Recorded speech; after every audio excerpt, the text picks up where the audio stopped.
Last Valentine's Day marked the end of my marriage to Sarah, my wife of 5 years and partner for 7. I thought our relationship was strong, grounded in love and trust. We had shared so much, from joyous milestones to challenges that only brought us closer. At least that's what I believed. But it turned out that belief was built on lies.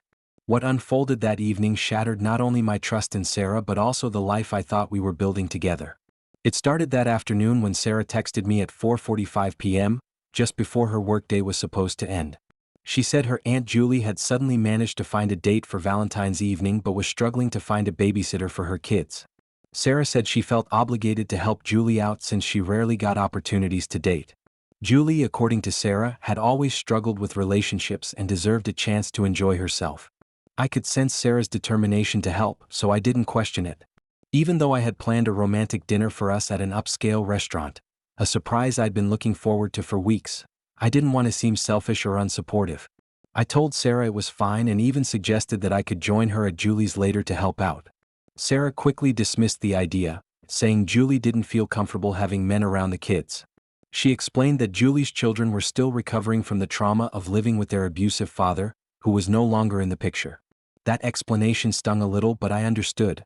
Sarah had always had a big heart and a selfless nature, which I admired. I reassured myself that this was just another example of her kindness. It wasn't how I envisioned spending Valentine's Day, but I figured plans could change for a good reason. I believed Sarah's story without question and told myself that I could wait until we had time to celebrate properly another day. However, as I sat at home, disappointed but trying to stay positive, an hour later everything began to unravel. Sarah posted a status update on Facebook that instantly made my stomach drop. She had checked in at the very restaurant where I had made our reservation, alone. What made it worse was that the post was hidden from me and all our mutual friends, a detail she clearly overlooked because her 13-year-old cousin Jenny could still see it. Jenny, unaware of the story Sarah had spun about babysitting her, messaged me. She asked how I was doing and casually mentioned that Sarah had checked in at the restaurant. Jenny thought it was odd because Sarah had told her earlier that day she would be babysitting. It was like the pieces of a puzzle I didn't know existed were suddenly falling into place. Jenny, curious and sharp for her age, even sent me a screenshot of Sarah's status update. Sarah had tried to carefully craft the post to hide her plans, but she had slipped up. There was no mention of me or even a photo of us together, which was unusual for Sarah on a day as special as Valentine's Day. Instead, her status showed her dining alone. Jenny was suspicious and I could feel her unease through her messages. I didn't let on that Sarah's lie was unraveling right before me, but inside my mind was racing. After Jenny's message, a gnawing sense of doubt consumed me. I needed answers. Sarah's claim that she was babysitting didn't line up with her being at the restaurant I had booked for us, and I couldn't ignore the growing unease. As my mind churned through possibilities, I decided to dig deeper. I opened the Find My Friends app, something Sarah and I had installed long ago for convenience but rarely used. Her location pinged not at the restaurant or Aunt Julie's house but across town in an unfamiliar neighborhood. My heart sank as I stared at the map, the blinking dot confirming Sarah was somewhere she shouldn't be. To gain more clarity, I reached out to one of her coworkers via Facebook. I didn't share what I suspected but casually asked about Sarah's day at work. Her response confirmed my worst fears. She mentioned that Sarah often spent time with a colleague named Alex, too much time in her opinion. The coworker went on to describe how Sarah and Alex regularly exchanged papers and files, but she suspected they weren't work-related. She even mentioned how they ate lunch together daily, their interactions always seeming closer than mere professional camaraderie. Then came the detail that made everything click. The coworker casually asked if the location I mentioned was near the Sunny Day development, where Alex happened to live. My blood ran cold. The map confirmed Sarah was in that exact area. All the pieces of her deceitful puzzle began falling into place. Her fabricated babysitting story, the dinner she had kept hidden, her sudden presence in Alex's neighborhood. That night, Sarah came home late.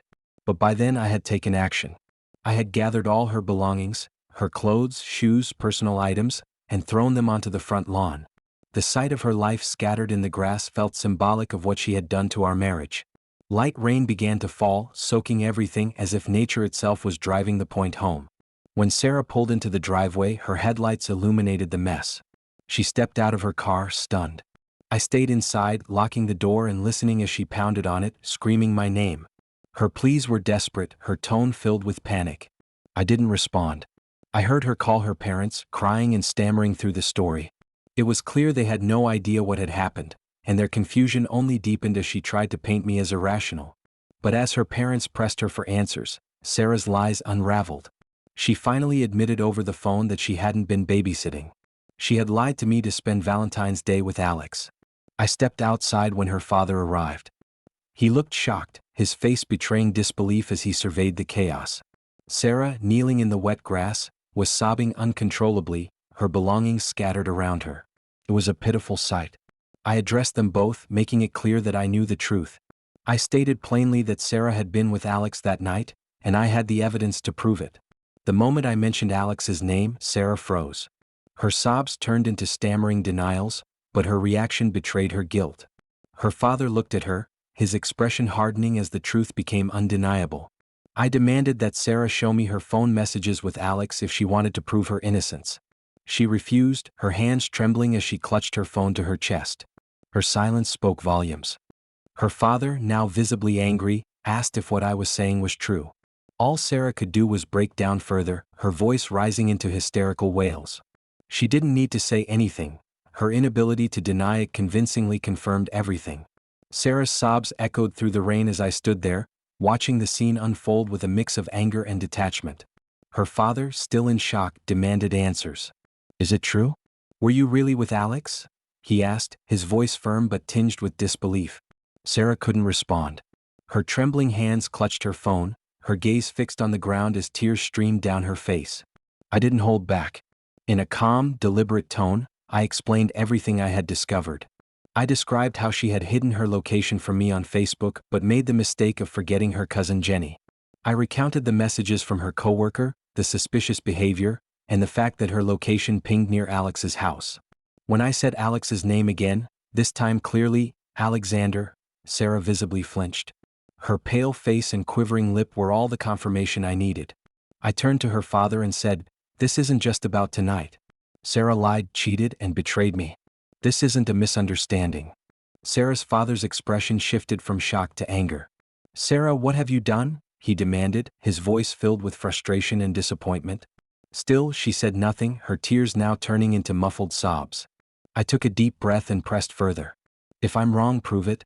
Show us your messages with Alex right now. Prove you've got nothing to hide." I held my ground, staring her down. But Sarah's silence spoke louder than anything she could have said. She shook her head weakly, mumbling incoherent denials that didn't hold water.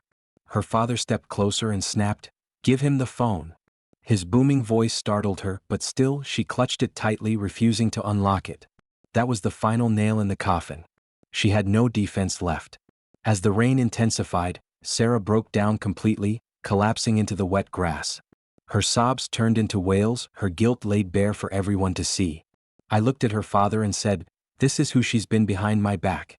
She made her choices and now she has to face the consequences." Her father, clearly ashamed, nodded. Without a word, he bent down to help her gather her soaked belongings. Sarah barely moved, her sobs choking out apologies that no one believed. She begged her father not to hate her, but his cold silence said it all. The reality of her situation seemed to hit her like a tidal wave. Sarah realized this wasn't just a bad night, this was the end of everything. She wouldn't be coming back to our home. The life we had built together was over. She had lost me, her trust, and her dignity in one fell swoop. As I stood watching, I thought about the dog we had raised together, Lucky. I was thankful that Lucky was inside, unaware of the chaos outside. And I was relieved we didn't have children, innocent lives that would have been shattered by her selfish actions. After her father loaded the last of her belongings into his car, I addressed them one final time. "Sarah, you've made your choices. You've destroyed this marriage and there's no coming back from it. I hope you think about what you've done every single day." Her father looked at me with a mixture of sorrow and respect. He said quietly, "I'm sorry for what my daughter has done to you." Then he turned to Sarah and said, "Let's go. You're coming home, but things will be different from now on." As they drove away, the lawn was finally empty, but my heart still felt heavy.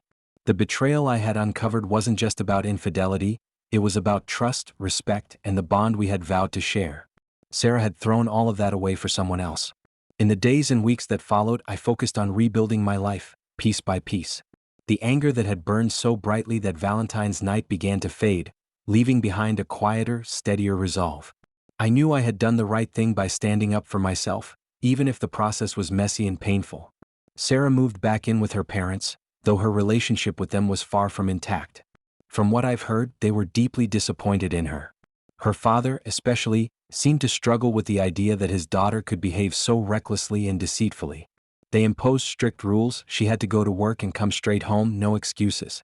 Sarah had no freedom left, and the life she'd built around her lies crumbled further when word of her behavior spread to her workplace.